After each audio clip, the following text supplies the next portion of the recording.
Plan, build, and organize. Hosting the Summer Olympics isn't cheap, but is it worth the investment?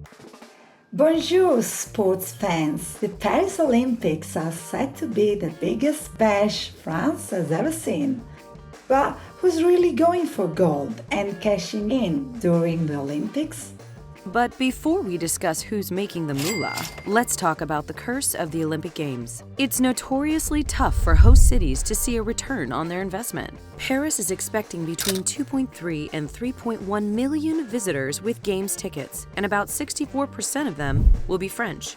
Tourists are set to spend an estimated 2.6 billion euros during the Games, tickets or no tickets.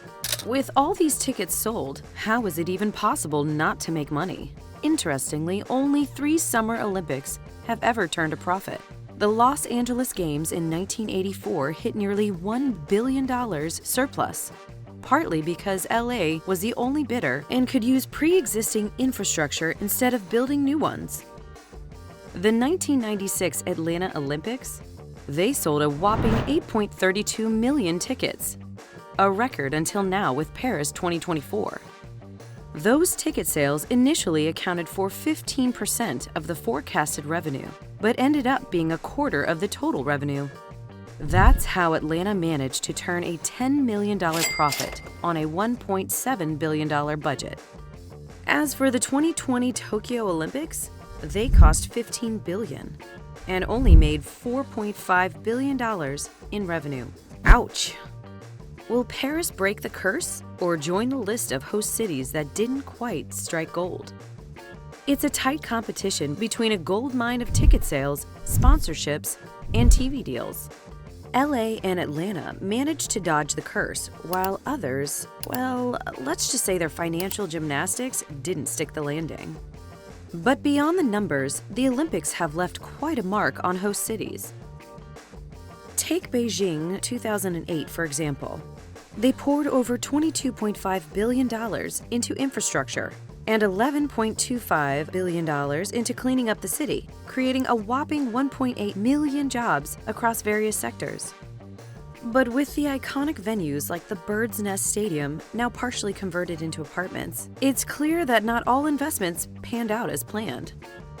Then there's London 2012. They spent $18 billion, with $4.4 billion coming from taxpayers, but brought in $5.2 billion. Over 38,000 jobs were created, boosting the construction industry significantly. Though predictions of overflowing hotels fell flat as locals left to escape the crowds. Rio 2016 saw Brazil welcome 6.6 million tourists, generating $6.2 billion in tourism.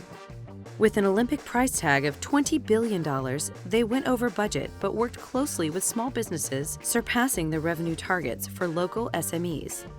In Tokyo 2020, delayed to 2021 due to the pandemic, faced the ultimate challenge. With a total cost of $15 billion and no spectators, the anticipated tourism revenue vanished. Despite making $4.5 billion, it was a tough gig for Japan. So, will Paris make a splash or suffer a loss? With a projected $10.6 billion budget and an estimated economic benefit ranging from $7.4 to $12.2 billion, the stakes are high. While politicians and organizers have always spun visions of economic prosperity, ticket prices for the opening ceremony are as varied as 90 to 2,700 euros.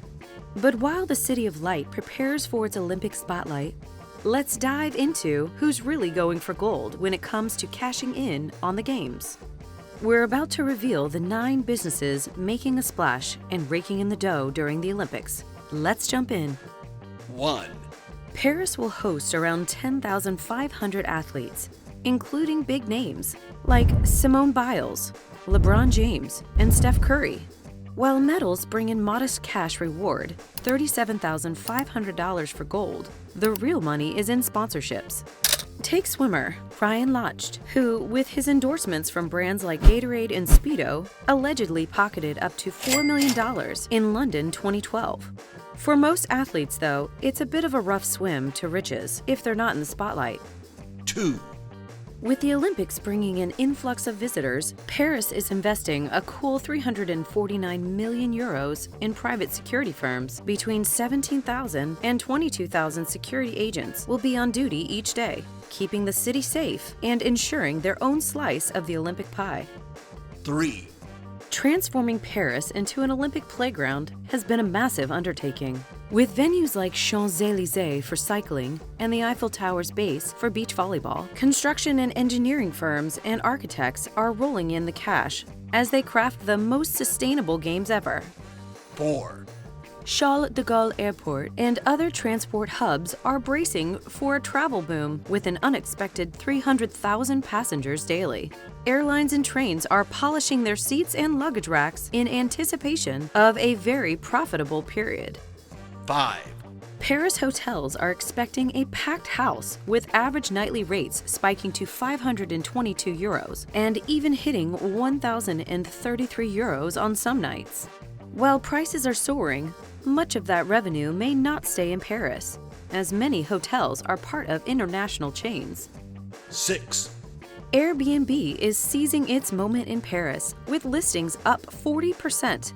It's a golden opportunity for the Airbnb brand to get a boost and for locals to earn from the influx of visitors, with average hosts expected to make 2,000 euros during the games. 7. The International Olympic Committee, while nonprofit, isn't exactly hurting for cash. With an estimated 1.2 billion euros from top partnerships and TV rights, they're making sure the games are as lucrative as they are spectacular. 8. NBC Universal is set to break advertising records with $1.2 billion already in the bank. The USOC and NBC are teaming up to turn this Olympic bash into a cash cow. 9. With metro fares rising to 4 euros and locals advised to stay away, the Paris Metro is gearing up for a surge in ticket sales. The rush of Olympic crowds will definitely make for a busy and profitable 2 weeks. So, whether it's the star athletes or the unsung heroes of infrastructure, the Paris 2024 Olympics is shaping up to be a gold rush for a select few. Who knew that going for gold could mean so many different kinds of profits? But remember, the games are more than just a sport.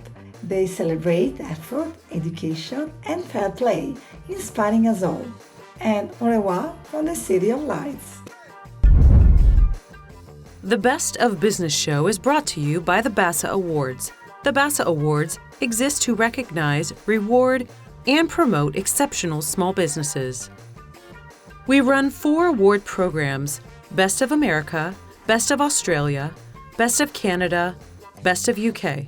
Remember, it's strictly for small businesses only. Nominate your business today.